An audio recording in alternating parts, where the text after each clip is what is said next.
Good evening. I'd like to call this to order this regular business meeting of the Kalamazoo City Commission for Monday, December 18th, 2023. Clerk Borling, please call the roll. Commissioner Cooney. Present. Commissioner Decker. Present. Commissioner Hoffman. Commissioner Pradel. Present. Commissioner Wilson. Present. Vice Mayor Hess. Present. Mayor Anderson.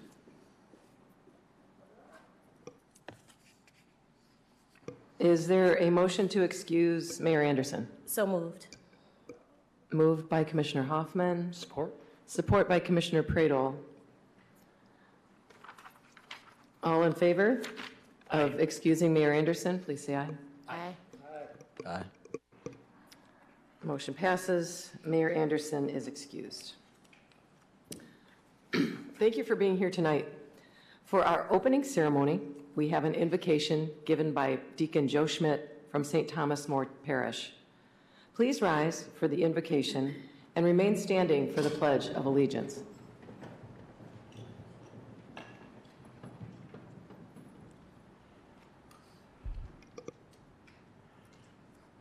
Lord God, you have created our world and us in such a fantastic way.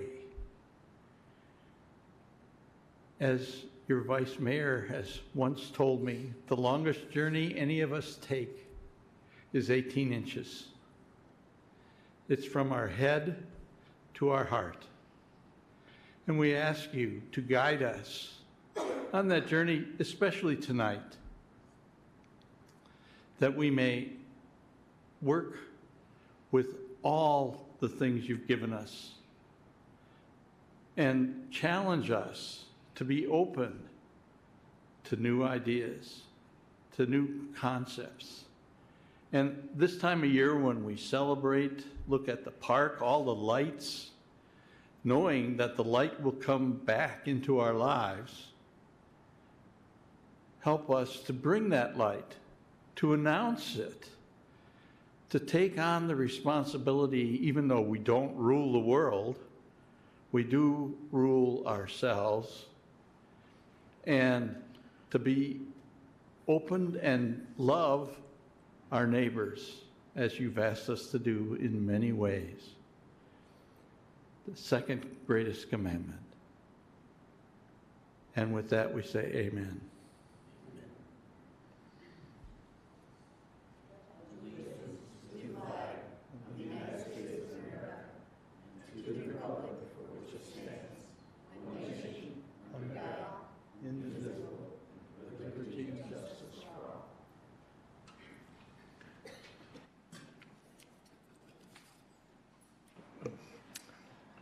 Thank you. Tonight, as part of our opening ceremony, we have a recognition and a proclamation. At this time, I would like to introduce Nathan Jeruzel from the National Weather Service, who has a presentation to make. You can correct my pronunciation of your name.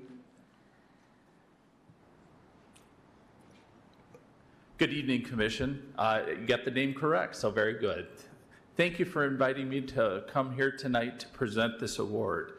My name is Nathan Jeruzel from the National Weather Service in Grand Rapids, Michigan, a forecaster, and not responsible for the winter weather out there today. But I don't know if anybody here on the Commission was here for the 1980 tornado back in May 13th. But that's something that we think about quite a bit in our office. And it's kind of a benchmark, you know, as far as safety is concerned. So there was 5 people killed on that day in the city of Kalamazoo. 79 people were seriously injured. There were 31 homes and businesses demolished, and 173 homes and businesses with moderate to severe damage. It's very serious, and you know, it was obviously deadly. So in preparation for that, what we try to do is we work with communities to try and prepare those communities and work with the staff of those communities to keep people and the city as prepared as possible for that bad weather.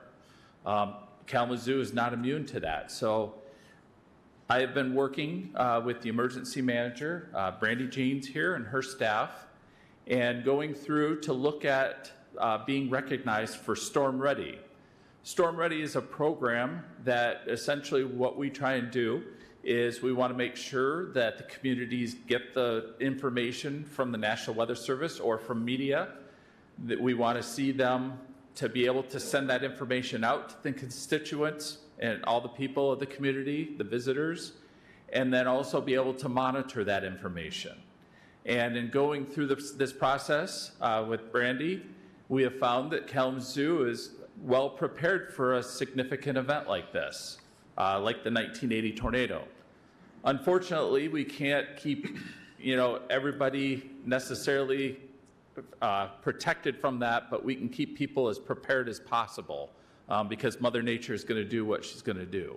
So, but in that, the city of Kalamazoo is a well-prepared community for bad weather like that, and tonight we'd like to recognize the city for that. So I have a letter of the designation to the commission recognizing the city of Kalamazoo as storm ready, and I also have a certificate here to recognize that also. So, and that's all I have. Would you like to say anything, or? So I would just like to say thank you to everyone for your support and everything that we're doing to try to keep Kalamazoo prepared and our community safe. And again, just thank you very much. Thank you.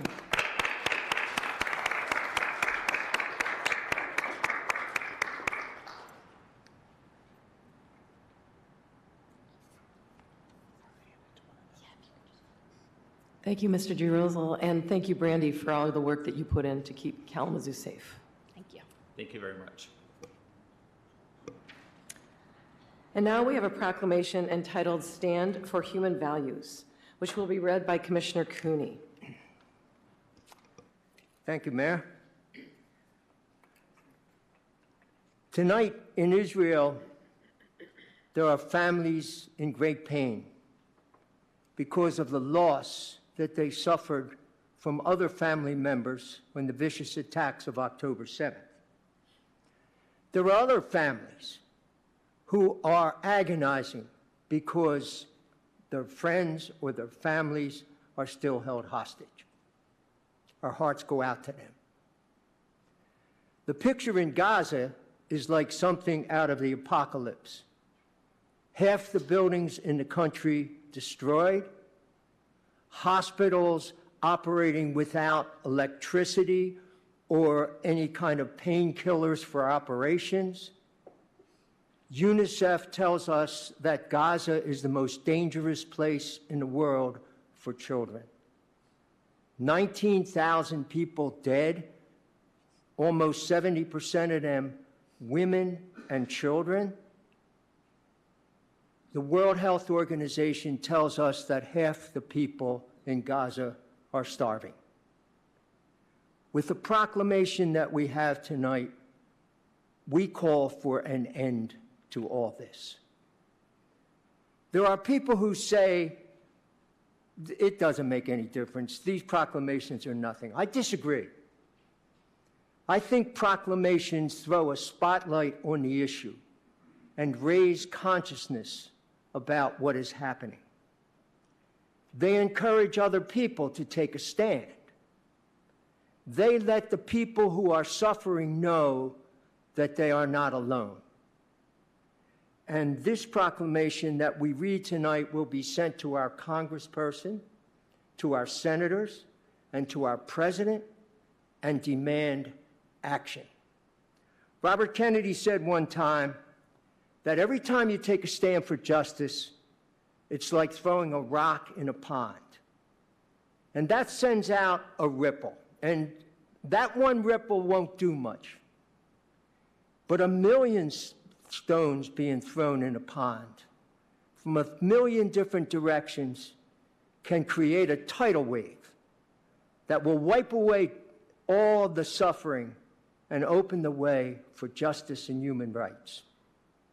And with that, I want to read this proclamation. This is a stand for human values. Whereas all human life is precious, and the targeting of civilians, no matter their faith or ethnicity, is a violation of basic human values. And whereas armed violence in Israel and Gaza has claimed the lives of over 18,000 Palestinians as of December 9th, over 1,200 Israelis, including Americans, and wounded thousands more, and whereas hundreds of thousands of lives are at imminent risk if a ceasefire is not achieved and humanitarian aid is not delivered without delay, and whereas the federal government holds immense diplomatic power to save Israeli and Palestinian lives, now therefore the 55th City Commission and the City of Kalamazoo urges the Biden administration to immediately call for and facilitate de-escalation and a ceasefire, to urgently end the current violence and bring about the release of hostages as well as detainees unjustly held without charge, and calls upon the Biden administration to promptly send and facilitate the entry of humanitarian assistance to Gaza. Be it further resolved that upon presentation of this proclamation, a copy be sent to the office of U.S. President Joe Biden, the office of Representative Bill Huizenga, the office of U.S. Senator Gary Peters, and the office of U.S. Senator Debbie Stabenow. And this proclamation is signed by David Anderson, the mayor of our city.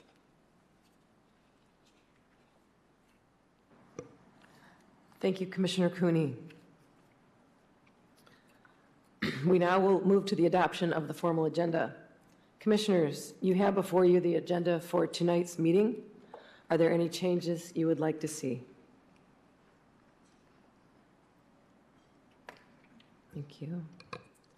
Seeing none, is anyone in the audience here to speak on an item on the consent agenda, that is, under anything under item G? If so, you will need to ask for that item to be moved to the regular agenda. Are there any such requests? 14. G14? 12. G12?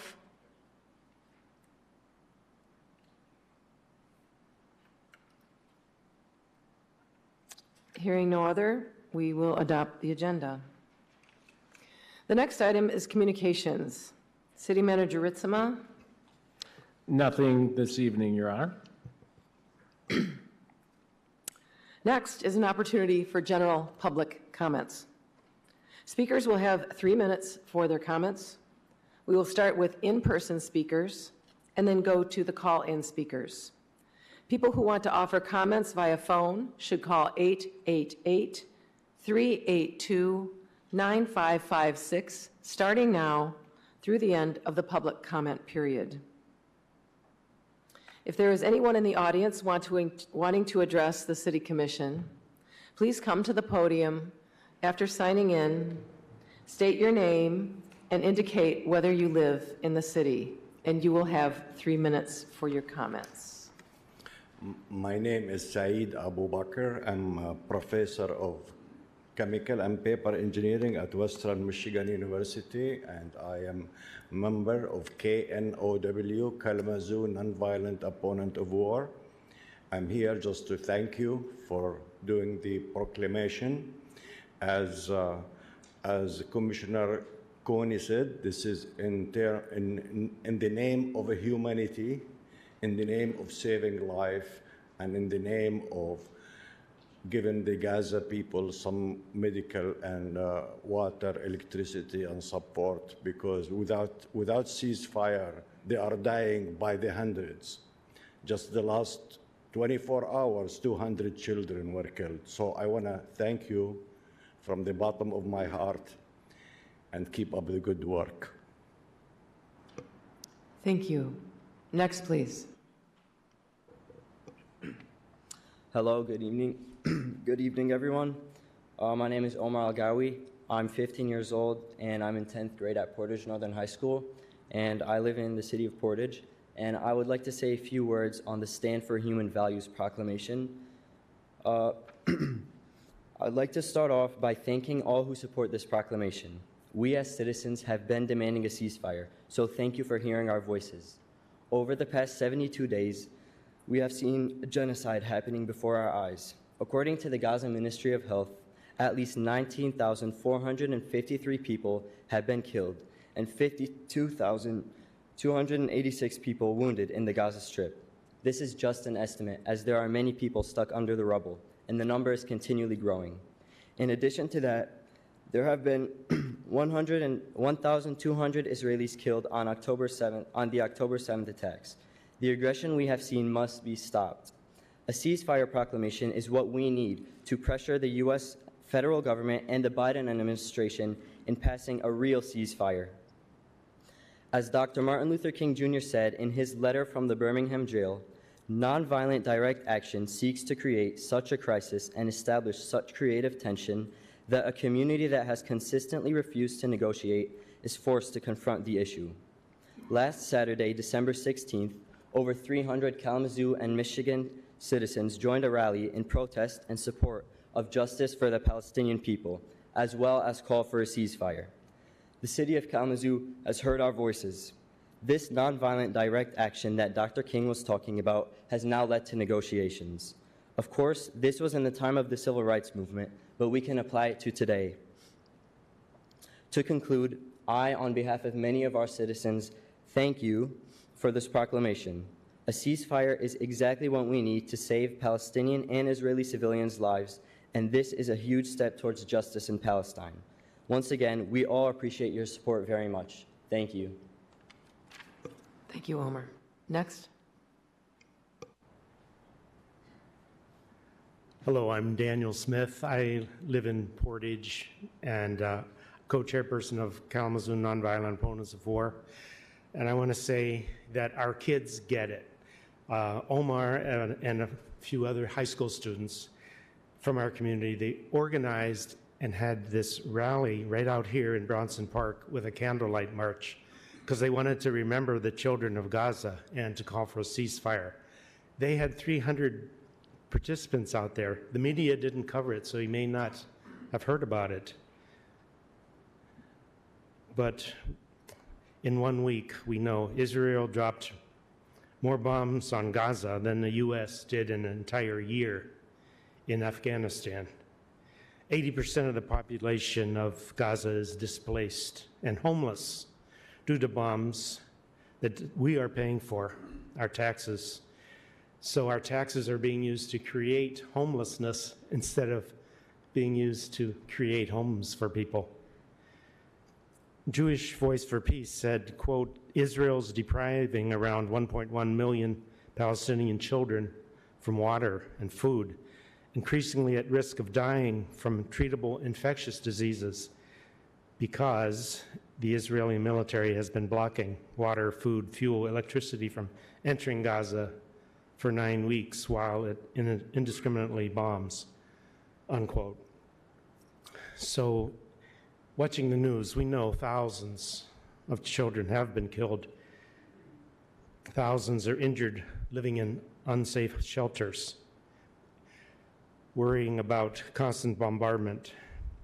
The entire area of Gaza is unsafe because of attacks. And now with winter coming on, it's very dire for the people living there. The children of Palestine, just like all children, deserve safety. We need a permanent and lasting ceasefire, so I want to thank you so much for this proclamation. A Reuters Ipsos poll said 68% of Americans support calls for a ceasefire. And I thank you for speaking out because the times are calling for it. We definitely need to be concerned about how our U.S. government is supporting violence, because we need to do more about violence here at home and abroad, because we are setting the wrong example that violence will solve problems. And thank you again for the proclamation for a ceasefire. Thank you. Thank you. Next.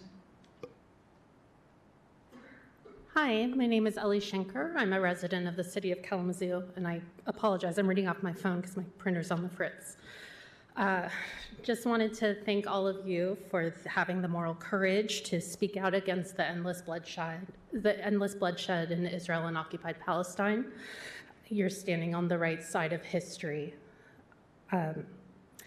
In addition to being a city resident, I'm a dual Israeli and American citizen, and I fully support that proclamation calling for the immediate ceasefire in Israel and occupied Palestine.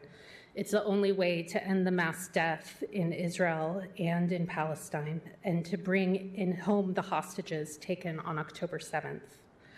My family is Israeli and most still live there. I had a relative who sheltered in her safe room as people invaded her community, Kibbutz Magen, on October 7th.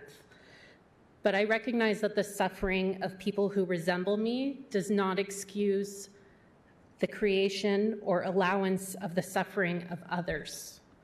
The vastly disproportionate and cruel response of Israel, especially upon people who have been systematically oppressed and occupied for generations, is unconscionable.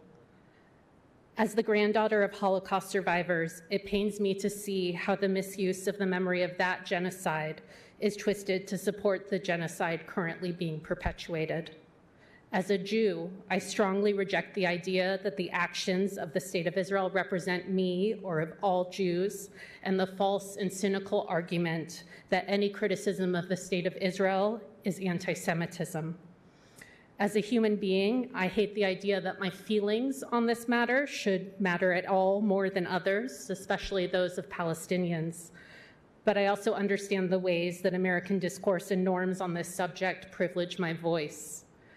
It is the least I can do to try to amplify the voices of the millions of Palestinians and people around the world calling for an immediate ceasefire. Thank you again for your support of the proclamation. Thank you, Ellie. Next, please.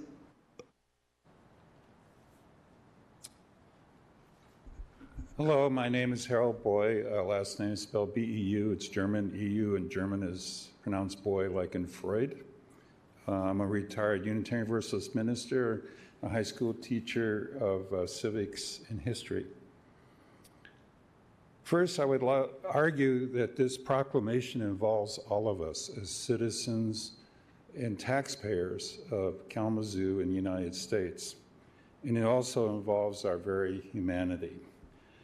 For example, there's a rise of anti-Semitism and Islamophobia that needs attending to. But I would suggest the greatest challenge here involves Palestinian Americans and those who speak out in support of Palestinians. For example, there was the cases of a 6-year-old boy who was murdered near Chicago and 3 young men who were shot in Vermont simply because they were Palestinians. We can also note the scores of journalists, writers, academics, and students who lost their jobs and their voices suppressed because of their support of Palestine. The first principle of my religion, Unitarian Universalism, is that we affirm the dignity and worth of every person. I like to say that if your religion makes you kinder than me, then your religion is better than mine.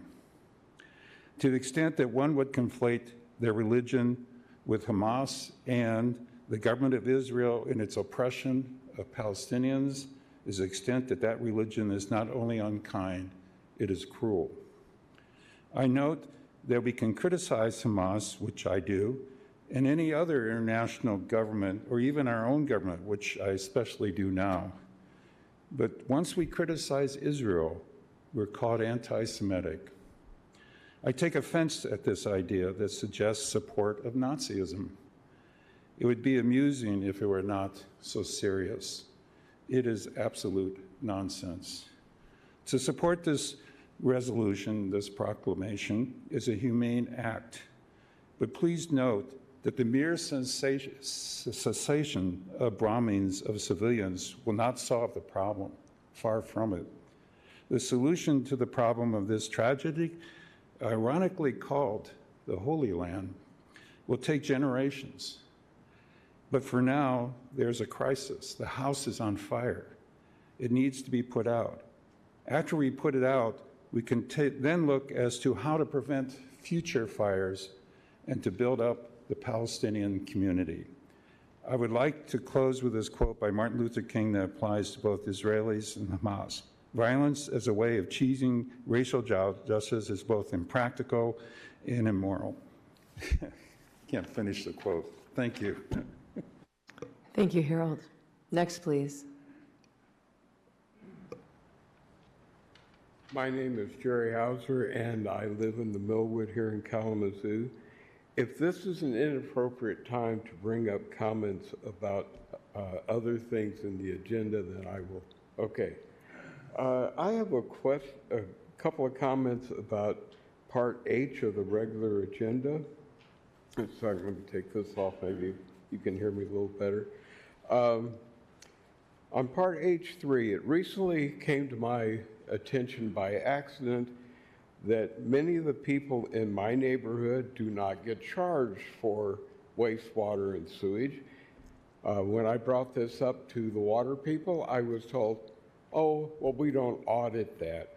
So you're asking for an increase in this when you're not charging everyone who should be charged, nor making an effort to audit that, which means I'm paying more than my share. Other people in my neighborhood aren't paying anything. Categorically unfair. Also, along those same lines on Part 2 of this, asking for an increase in the rate for water, drinking water. My meter, to the knowledge of the water people, has been non-functioning since 2021. I get an estimated bill, and then they say they'll make it up the next month. The next month, they say it's not estimated, so I assumed it was being made up. But over that time period, I spent 6 to 9 months of each year with my water turned off and outside of the state, yet my bill was estimated for a family of 4, and there are 2 of us. Also, I was informed twice over that time period that there is no way to shut off my water from the city if there's a problem between the city and my personal shut-off valve. They can't shut my water off at the street because my shut-off valve is broken and can't be replaced because the tree belonging to the city is over my water shut-off. During the last couple of months, neighbors on either side of me, up and down the street, have had their water shut-offs replaced, but I can't get mine replaced. I cannot support increasing these rates if they're not being billed properly, and that was the sum of my comments. Thank you. Thank you. Next, please. Hi, my name is Aya Musin, and I live in Kalamazoo, Michigan. I want to thank you so much for this proclamation for the ceasefire. It makes me so proud to be a part of the Kalamazoo community. I want to touch base on why the U.S. needs to urge a permanent ceasefire. We are 72 days into this genocide, and have had 21,000 plus Palestinians murdered by the Israeli airstrikes and bombs. Some responses I have heard from other politicians include Israel has the right to defend itself, or a ceasefire is a gift to Hamas. No matter what your stance is on Palestine and Israel, it is never justified to murder thousands of children, women, men, old people, no matter what their race is. Israel's illegal occupation and apartheid state has not only jeopardized the existence of the Palestinian people, but it has put the people of Israel in unsafe conditions as well. We have Jews around the world and in groups such as Jewish Voice for Peace screaming, "Not in our name," and anti-Semitic politicians calling them self-hating Jews. We have Israeli citizens protesting in Tel Aviv against Netanyahu right now. The one and only solution is international pressure to call for a permanent ceasefire and to end the illegal 75-year Israeli occupation in both Gaza and the West Bank. Israel's government's plan to kill more people is not the solution. Getting rid of Hamas is not the solution. End the occupation, and there will be no reason for resistance. Palestinians seeing their families and neighbors and their relatives like constantly being murdered by Israel would just continue to start more lines of resistance fighters. What needs to change is the ideology of Palestine and Israel. From the river to the sea, Palestine will be free is not a call to death of any Jews. It is a call to the end of the occupation and to give both the Israelis and the Palestinians their freedoms and their equal rights. As Americans, we should be concerned why we are sending $3.3 billion to Israel annually, with Biden wanting to approve $14 million more. While Israel provides their citizens free education, free health care, and has one of the lowest rates of homelessness, we Americans are struggling to pay back our student loans. Our homeless rate in America is increasing every year. 24% increase in Kalamazoo County as of 2019. And me, as a dietitian working at a dialysis clinic, my patients are receiving inadequate health care due to the poor insurance coverage and lack of investment in health care. As Americans, our First Amendment rights are getting taken away for the sake of Israel.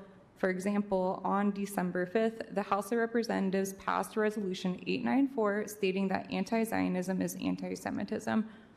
Benjamin Netanyahu, Prime Minister of Israel, just stated that investigating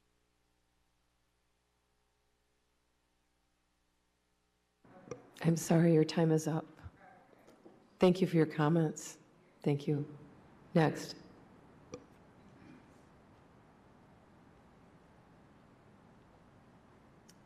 Hello, lovely people. I'm Michelle Johnson. I am the CEO of Playgrown, a new development company here in Kalamazoo, as well as the co-founder and co-director of the Institute of Public Scholarship.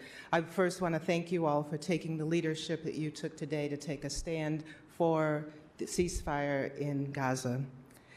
Thinking about these interconnected issues, I'm here especially to talk about the issues of housing and the ways in which we are attempting to address that issue and our particular needs. About 2 years ago, while folks were being removed from the Hotop encampment, I met with 26 folks who identified what kinds of visions they had for housing if they had a voice. They wanted homes that were safe. They wanted homes to be off the grid. They wanted to be able to create a community where their children could play outside. They wanted to have a hand in creating those homes. As a result, we brought together a team of fabulous people, both through the Institute of Public Scholarship and Playground, to be able to create those homes for folks. We have a plan to create 10 homes, 5 bungalows and 5 cottages that are ADA approved, that are going to be on a solar system. We'll have a geothermal system, raised beds for gardening, and community space for engagement. We're building wraparound services for folks so that we can address their mental health needs, their needs for public health, their child care needs, and a range of other combinations of needs that they've expressed. We have an advisory team that we meet with every 2 weeks of folks who were formerly living at the encampment, and especially Black women with children and Black families with children that are facing houselessness. We work with that team to build a collective vision of what folks see for their homes. We're working with them to build financial preparedness, environmental safety, and ways to be able to create generational wealth. I'm very, very proud of the work that we're doing and the ways in which we're building from the ground up with a community of people who are most impacted by houselessness and housing insecurity in Kalamazoo. But I'm out there, we also still have a lot of work to do in building these homes. We have currently a gap of $1.1 million to be able to put those shovels in the ground that we are hoping that the city of Kalamazoo can come behind us and help us, support us in the construction of these homes. We have support from the county, both through ARPA funds and millage funds, but we still need some more support here from the city. So I hope that you will help look at these interconnected issues of families in Gaza, families all over the world, but specifically families here in our city of Kalamazoo that have no homes and very precarious situations. So again, I want to thank you for your vision for the world, and I also want to thank you because I know very many of you on this commission have a deep. Thank you, Ms. Johnson. Next, please.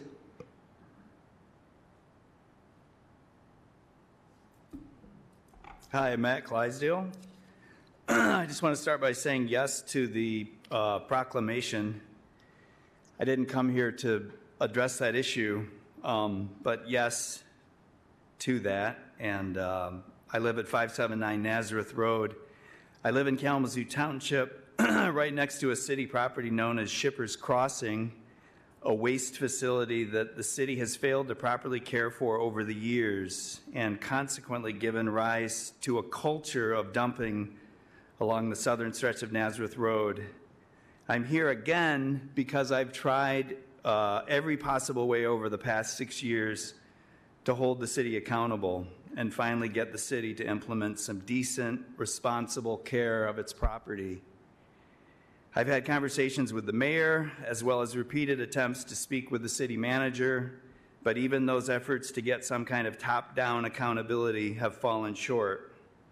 I'm here before the commission because it's an escalation of the matter, hoping that you represent some kind of checks and balance. Your property is still the worst property on the block. Nearly every neighbor and business is doing a better job caring for their property. I've even researched other communities for comparison. Portage, Ann Arbor, Muskegon, all have comparable facilities that are more cared for than Shippers Crossing. And to date, no one at the city has ever recognized or admitted that there's a correlation between the neglected property and the prevalence of trash. So the question is, why does the city keep refusing to take proper care of the front yard of Shippers Crossing? I'd say the main reason the city has written off Shippers Crossing as a dump and basically thrown any standards of care right out the window. It's what some call a sacrifice zone, and that goes hand in hand with it being in a low-income community. This dates back to Shippers Crossing being the home of the sludge pits. That's why I emailed all of you the MUK article today.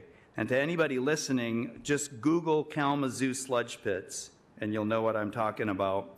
The sludge pits were a disaster for Eastwood and Eastside, and only could have happened in a low-income, disadvantaged community.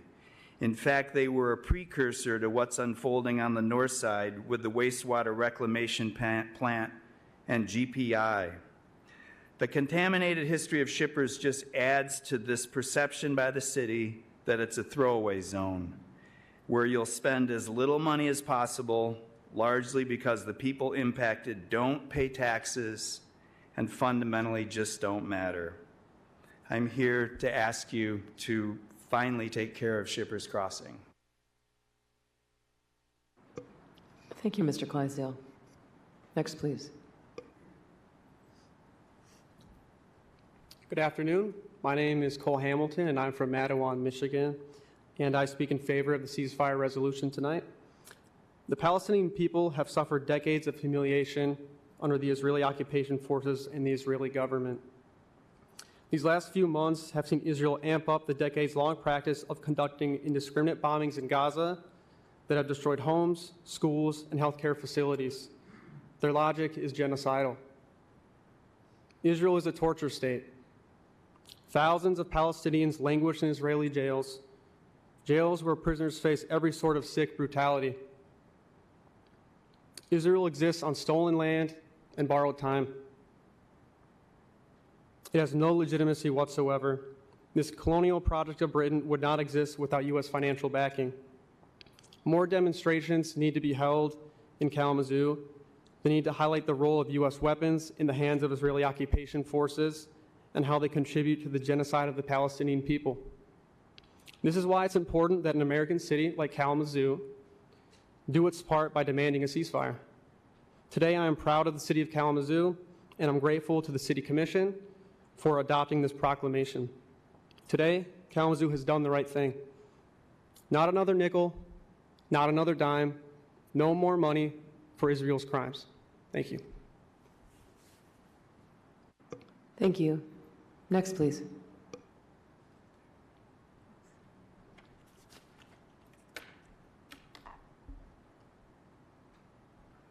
Excuse me. Good evening, Vice Mayor and Commissioners. My name is Enoch Away. I'm a resident of the city of Kalamazoo. Thank you for the proclamation this evening in support of a Gazan ceasefire. This is a grassroots proclamation in favor of human rights, peacemaking, and an end to violence. This fall, we have seen the horror of Hamas attacks in Israel, followed by the horror of Israeli attacks in Gaza. As Mahatma Gandhi humbly stated, an eye for an eye makes the whole world blind. I am a social worker, and my career has focused on understanding and intervening in trauma experienced by children. The current violence is devastating and traumatic for children and families in Gaza. And also, this violence is not helping Israeli children and families be safer or more secure. In addition to the tragedy of the escalating violence, I am appalled that this war is being fought with weapons provided by the United States. Our tax dollars are being redirected from programs that could help build to weapons that kill and maim children in Gaza and make children in Israel and in the world less safe and more dangerous. Thank you again for this proclamation and for recognizing that humanity matters. Thank you. Thank you, Ms. Way. Next, please. Hi there, my name is Amy Damashek. I'm a professor of psychology at Western Michigan University and a member of the local Jewish community. As a professor, my research and service work focuses on the well-being of children and families, particularly underserved families. I'm also on the governance committee of Cradle Kalamazoo. It's a collective impact project to reduce racial disparities and infant mortality in Kalamazoo. Our collective works to make sure that every child in Kalamazoo reaches their first birthday. Well, I want this for all babies in Kalamazoo. I want this for all babies in the world, including those in Israel and Gaza. All babies and children should be able to have the privilege to reach their first birthday and to grow up in a safe environment with enough access to food and water. As you've heard, there's currently more than 19,000 civilians in Gaza have been killed. The majority of them are women and children. Estimates are that a child in Gaza dies every 10 minutes. For those who aren't killed by bombs, others will die of starvation. Currently, the UN reports that 9 out of 10 people in Gaza do not have enough food. Still, others will die from diseases from contaminated drinking water. So I'm wanting to thank the Commission for this proclamation, and I'm grateful that Kalamazoo is doing what it can to end this senseless suffering and this violence and put pressure on our U.S. government for a ceasefire. Thank you. Thank you, Professor. Next, please.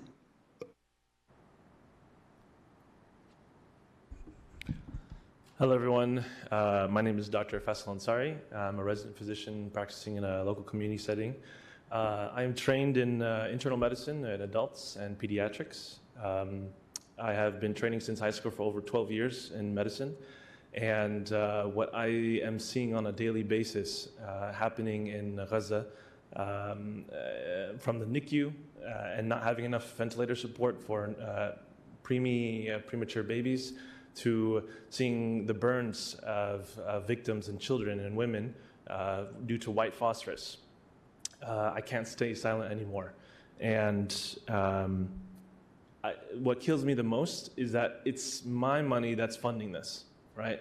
It's the taxpayer money that we're sending to Israel on a yearly basis that I'm in a way funding this innocent genocide. It's not a religious issue. It's not a political issue. It's a humanitarian crisis, right? And I'm a Muslim leader here in the local community. I give sermons probably once a month. I'm an Indian American, and I was born here in the United States in California. And this country is mine. I identify it. This is America. I love America. But what I don't like right now is the United States government. And I'm ashamed that growing up in the United States, my father has worked in the federal government as an engineer for over 20 years, that I say that this is my country that's funding this genocide. So I'm deeply ashamed, and I'm very, very appreciative of all your support for this cause. But I wanted to urge the continued support and the ceasefire on this conflict and this genocide, as just simply as a healthcare crisis. It is insane. It is unspeakable of what the damage is going to be being done right now to children and women and adults, and what's going to be lasting for decades to come. Thank you. Thank you, Doctor. Next, please.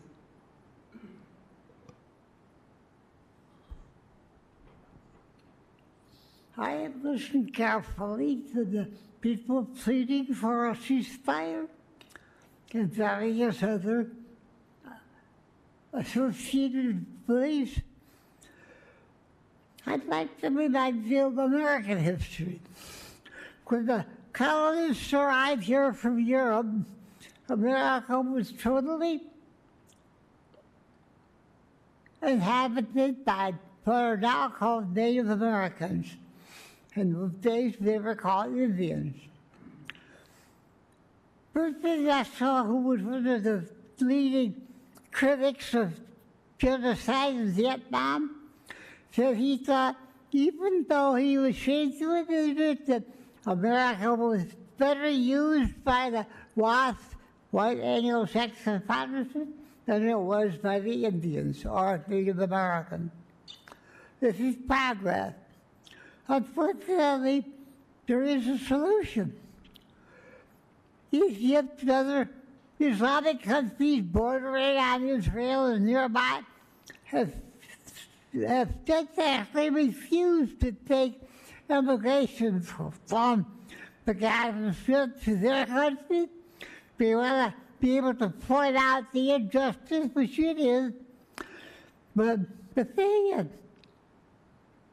the people living in Gaza from Israel and their neighboring Jewish countries have taken better care of their land than the previous people that were living there. Just as in America, the WASP have taken better care of America than the Indians used to, or the Native Americans. It's a struggle that goes on indefinitely. Someday we may be the people who are unable to care for our rights, and we will lose. Trying to rescue the Palestinians is reasonable. If we can persuade Egypt and other Islamic countries to take them as refugees and help them out, that would solve the problem.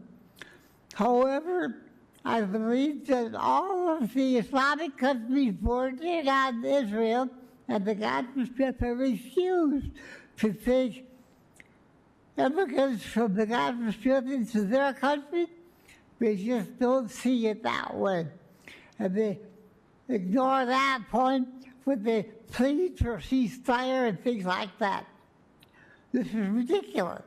Of course, the Islamic countries should stick together and take care of their immigrants.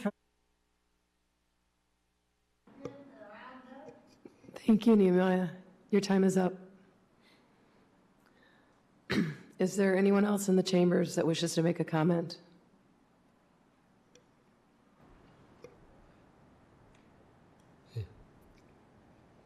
Good evening. Jean, yes. If your baby was beheaded before your eyes and your daughter was raped, and then she was taken, by these people, by monsters, and hid in a tunnel, not given food, taken hostage, and the American army did whatever they can to try to find her, were not able, would you be saying, yeah, just leave it? Let me ask you, if Kalamazoo was being bombed, this randomly just bombs coming the whole time from dangerous ISIS groups who managed to launch these rockets, let's say, from across the border from Canada. They've already murdered many civilians. Would you think the US would have the right to launch an attack against these rockets launches until they stop raining on your neighborhood and other civilian communities?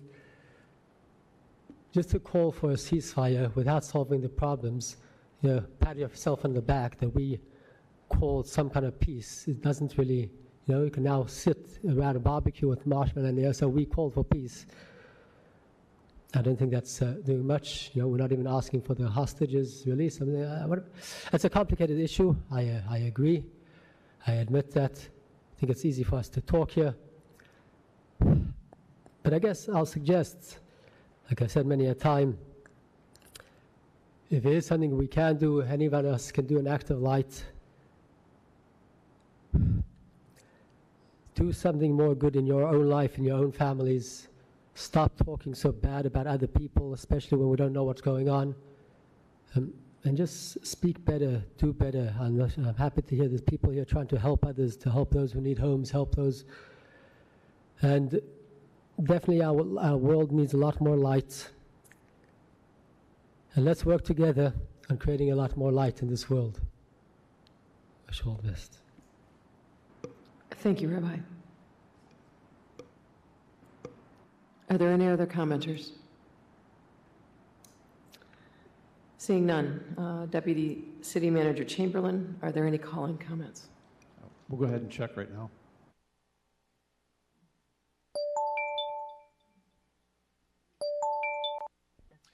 All right, go ahead. You're live with the Kalamazoo City Commission. Hello there. This is John McNeil of Kalamazoo. Hello. Hello. Kalamazoo. Hello. Yes, John, go ahead. You're live right now. John McNeil of Kalamazoo's Great North Side. Just speaker here. Long-time listener, first-time caller. Correct me if I'm wrong, but I don't believe you took a formal vote to adopt the Stand for Human Values proclamation. You read it, but no vote was taken. It could be wrong, could be right. Might want to check. Bye.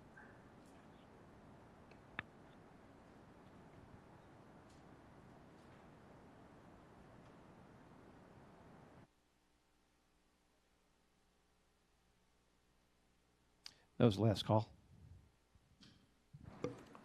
Thank you. Next is the consent agenda. City Manager.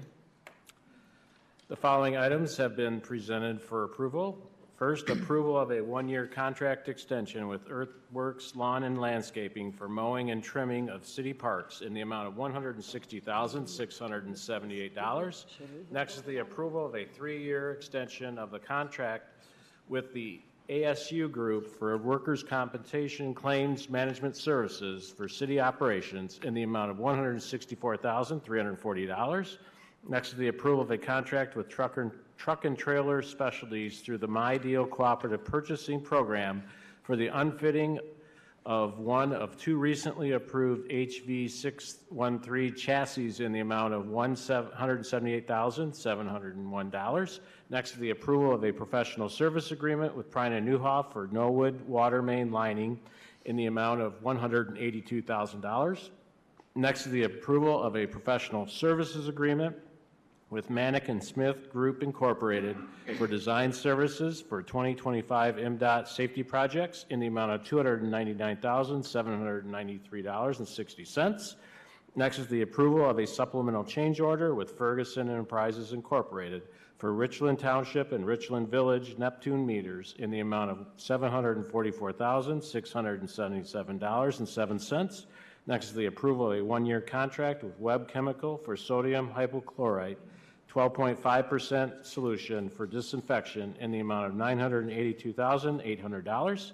Next is the approval of a professional service agreement with the Tetra Tech Incorporated for the phosphate upgrades project phase 2 in the amount of $998,900. Next is the adoption of a resolution approving 6 new neighborhood enterprise zone homestead applications in the Vine neighborhood. Next is the adoption of a resolution approving 6 applications for neighborhood enterprise zone certificates for a rehabilitation project in the Eleanor Rose Water Park NEZ. Next is the adoption of a resolution approving an application for a Neighborhood Enterprise Zone certificate for a new construction project in the Eleanor Rose Water Park, NEZ.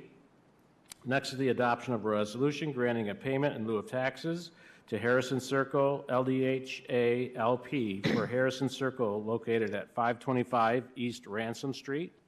Next is the adoption of a resolution designating the polling facility to be used for precincts 2 and 4 during the election on February 27, 2024, and for each election thereafter. Next is the adoption of a resolution vacating Cooley Street from Eleanor Street to West Kalamazoo Avenue and vacating Eleanor Street from North Westnedge Avenue to North Park Street. Next is the acceptance of a grant in the amount of $50,000 from the Irving S. Gilmore Foundation to fund the 2024 Downtown Ambassadors Program. Next is the acceptance of a grant in the amount of $300,000 from the Irving S. Gilmore Foundation to fund the downtown placemaking projects at South Burdick Street, Farmers Alley Plaza, and Rose Street Plaza. Next is the approval of an amendment to the 2021 Water Service Agreement between the City of Kalamazoo and local units of government receiving retail drinking water services. Next is the approval of an easement for Consumers Energy Company for new electric service that is planned for the Water Station Number 5 reconstruction project.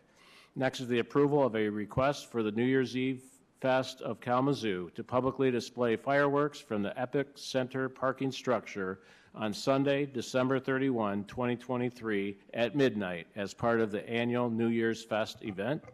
Next is the authorization for the city attorney to settle the matter of Douglas Howard v. City of Kalamazoo et al.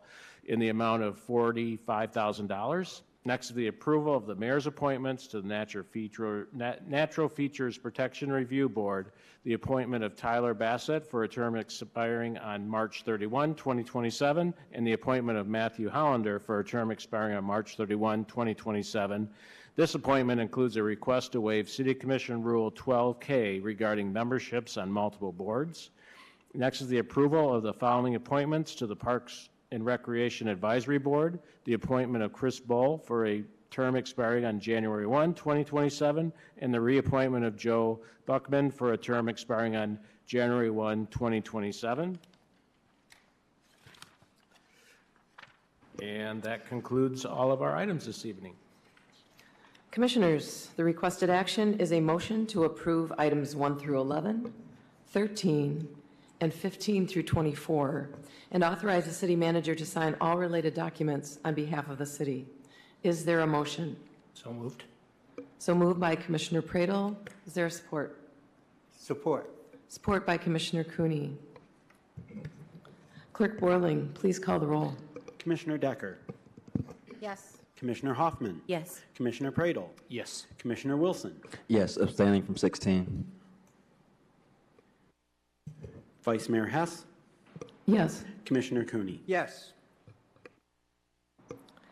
Thank you, Commissioners. Items on the consent agenda are approved.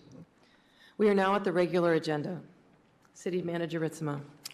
Item H1 is first reading of an ordinance amending the Kalamazoo City Code, Chapter 2, Article 10, Employee Retirement System, Section 2-237 regarding post-retirement adjustments. Thank you. Is there a staff report on this item? No, but we do have staff available here. If there are any questions, our CFO, Steve Vicenzi, is available. Commissioners, are there any questions for staff? Commissioner Pradel.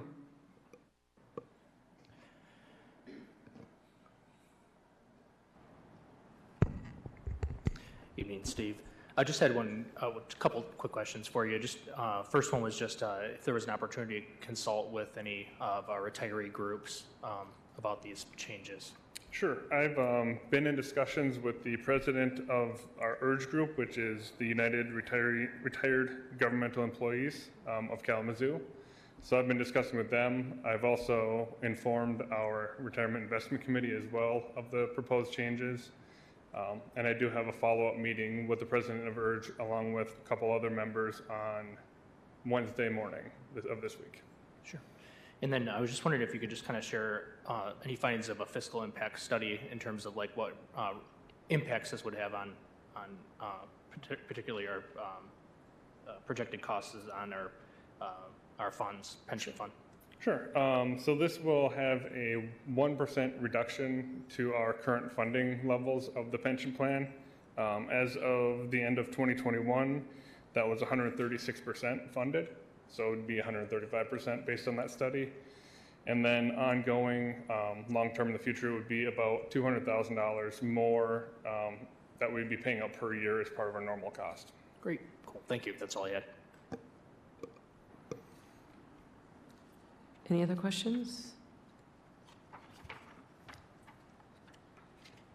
Seeing none, if there is anyone in the audience who would like to comment on this item, that's item H1, please come to the podium, give us your name, and whether you live in the city. Each speaker will have 3 minutes for their comments.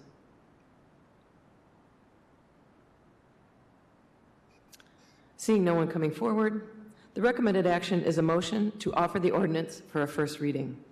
Is there a motion? So moved. Moved by Commissioner Hoffman. Support. Support by Commissioner Wilson. Any more discussion? Okay, thank you very much. Clerk Borling, please call the roll. Commissioner Hoffman. Yes. Commissioner Pradle. Yes. Commissioner Wilson. Yes. Vice Mayor Hess. Yes. Commissioner Cooney. Commissioner Decker. Yes. Thank you, Commissioners. The motion passes. Our next item is H2. City Manager Ritzma. H2 is adoption of an ordinance to amend certain sections of Chapter 38 of the Kalamazoo City Code to change the rates charged for drinking water to increase water system revenues effective January 1, 2024. Thank you. Is there a staff report on this item? Yes, our Public Services Director, James Baker, will have a brief presentation.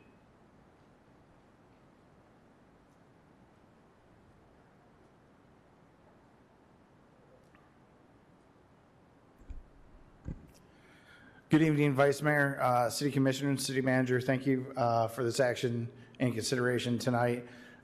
Just real brief while the presentation is getting pulled up, we have items H2 and H3. So I'll be speaking on both of those items as I stand in front of you here today. In summary, this is going to be our third time meeting together publicly in presentation of this recommendation. This recommendation includes a 6% revenue increase in drinking water and a 12% revenue increase in wastewater. Our plan for tonight is we do have the presentation available. I did not plan to go through the entire presentation slide by slide as we have over 3 hours of engagement on these topics. I would offer this is a period to engage with the City Commission, engage with the public on any outstanding questions or justification issues that City Commission may have. I am also joined tonight by a member of our Utility Policy Committee, Mr. Tom Wheat. If I could ask Mr. Wheat to please come forward. I just wanted to highlight that part of our process for recommendations of the drinking water rate involves a considerable amount of work, about 12 months of work to date, where we've engaged with the UPC. This is a board-level policy body that meets and presents that recommendation to the City Commission. So with that, I'll turn that over to Mr. Wheat for some comments. Thank you. Good evening, Tom Wheat from Preiner Newhoff, and I am a member of the Utility Policy Committee.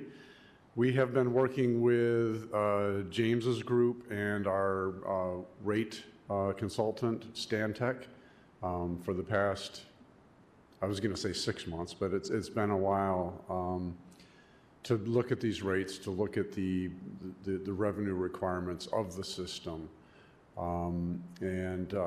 We, as a board, have unanimously voted to support the rates that are before you tonight. So that's all I have. Thank you. Thank you, and Your Honor, I'll turn it back over to you for Commission questions and comments. Commissioners, do you have questions for Director Baker? Commissioner Hoffman. Thank you so much. Thank you, Director Baker, for being here this evening. As we heard earlier today, we always receive phone calls, texts, emails, grocery stores. What is going on with the water? Why are we continuously increasing the rates? 12% is a huge jump for many families and individuals here in the community. How do we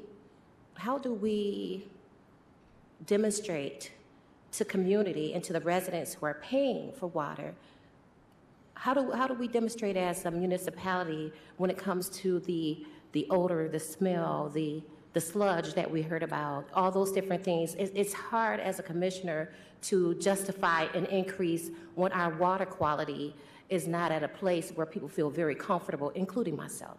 And so I'm torn, when we think about the increase in rates, and yet we have still people are running water for 20, 30 minutes to make sure that it's clear. Can you address that on some level? Yes, certainly. And thank you for that question, Commissioner Hoff. And I think you bring up something that is certainly a voice in the community, as something that we hear as staff as well. And it touches on, first and foremost, it touches on accountability. I think our ratepayers, like anybody else, are paying for a product, and they want to ensure that that product is the best it can be, and that their investment or their payment for that product is valued. And I would certainly agree with that. It is somewhat of a challenge in that it's not a linear, simplified approach to we're just going to do this one thing and then it's going to fix everything. So there's a lot of work, and there's a lot of investment that has to happen on two fronts. One of those fronts most certainly is operational.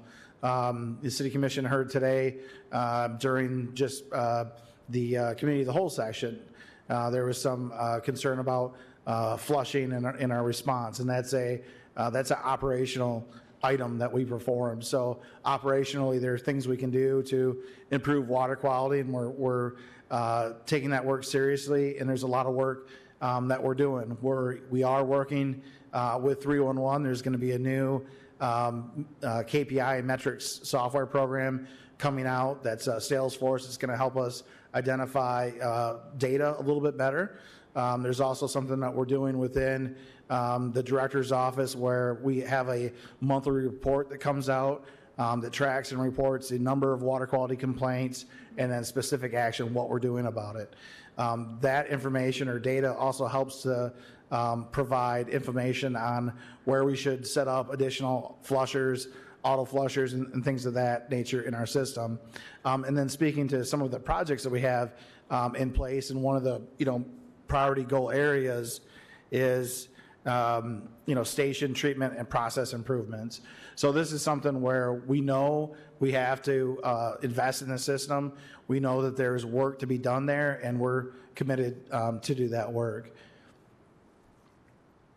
I'll pause there for a second just to highlight that there's capital responses to work that has to happen, and again, operational responses to that as well. Okay, thank you for that. And I know there are some unique situations, but there was a resident who came up and spoke about an increase in water costs, and yet some of his neighbors are not paying anything in water. So I know that could be nuanced as well, but in what rationale would that happen? Yeah, so just to talk through that briefly, and I apologize, I didn't catch the neighborhood. I want to say Millwood, but was it Millwood? Okay. So to my knowledge, we don't have any broad areas where we're just ignoring metered customers. I will tell you that with about 50,000 customers that we meter, we're doing that through a little bit of smart meters. We've got about 7,500 smart meters in the system, and then the balance of that is done through a meter reading, where we pay a company to go out and read meters. We are not reading the number of meters that we'd like to in a year. So you heard the comments about estimates, and that's certainly areas where we want to improve. One of the action items that you just had tonight in consent agenda was some specific deliberate action to increase the amount of smart meters that we have in the system. So we're looking to install smart meters, not necessarily where we're doing the lead service line work, but in outside areas. We want to increase that number of smart meters that we have in the system. And what smart meters will allow us to do is, kind of have a connected real-time link with that meter so that we're not paying company or staff to go out and have to read meters. So that's something where we need to make improvements, and we're taking action, specific action, to come back and be responsive to that. Thank you. Thank you, Commissioner Hoffman. Commissioner Decker? Thank you, Vice Mayor Hess. Thank you, Director Baker. So we know that we have a community action that is working with us in the community when it comes to needing assistance in paying their bills. I get an email from a resident regarding some water issues as it regards to payment. What do we have in place, if anything, to get feedback from community action on how this program is working? The reason I ask that is I believe this resident has been trying to get a hold, or has been working with community action, and I'm hearing that there's difficulties. So I'm wondering, do we have any type of follow-up where we're following up with community action? Is it once a month, once every few months, to see how their process is going? Yeah, certainly. So, if there's any customer concerns with, their ability to connect to an agent and get served, certainly we want to hear about that. We are, from an administrative level, in communication with Community Action Agency. We'd also encourage, if folks are, not able to connect for whatever reason, also give us a call at 311, and ask for, a response back, talk to somebody in billing and ask for some additional assistance. Not knowing the details of that, it'd be hard for me to kind of try to negotiate with the challenges there, but it's our intent that the Community Action Agency is going to be able to handle the incoming volume, if you will, of program applicants, is going to be able to work with folks to get them into the system. That being said, I think, this may present some challenges to some folks that just call in and dedicate the time to kind of negotiate through this program. We are planning in-person sessions, so we don't have those up and running yet, but stay tuned. We do plan to have in-person sessions where you can come as you are, where you are, and we're going to meet you and help to get you qualified for this program. So that individual you contacted, if we can't solve those problems that way, let's bring that family member in and work in person to try to make sure we're meeting all their expectations. Thank you, appreciate that. Thank you. Commissioner Pradel. Sure. Director Baker, I don't know if you have quick access to this, but there should be, I believe, a slide on the deck that has this view of red, yellow, and red networks in our city. And for those, before it gets up there, for those at home, the green identify basically infrastructure that has had 0 breaks. Yellow is 1, orange is 2 to 3, and red identify anything that's had more than 3, correct? Correct. And just could just give us the lay of the land with this, and what you and your team are seeing and what impacts you foresee coming, without aggressive action. Certainly. Just to summarize again, this is a map of water main break frequencies, per section. So if you see a section that is, colored blue, green, yellow, orange, or red, that's the specific section we're talking about. And then that color, as the commissioner stated, corresponds to break history. And so staff are looking at this from an asset management plan approach as we coordinate and plan street reconstruction projects. We're also looking at this through the lens of aesthetic water quality complaints. And so I talked earlier about how we're using data and tracking, where water main complaints are at. We're also looking at, is there a lot of aesthetic water quality complaints on a section of pipe that's red, where there's a lot of there's frequent and often break history. We often see that through analysis when we dig up these sections of red main, that those main are in a condition that would demonstrate some significant corrosion that has occurred.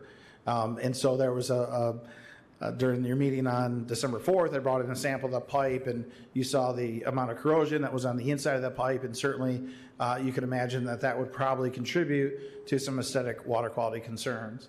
And so we've got a few tools in our toolbox to try to combat, remedy all the red that you see in front of you.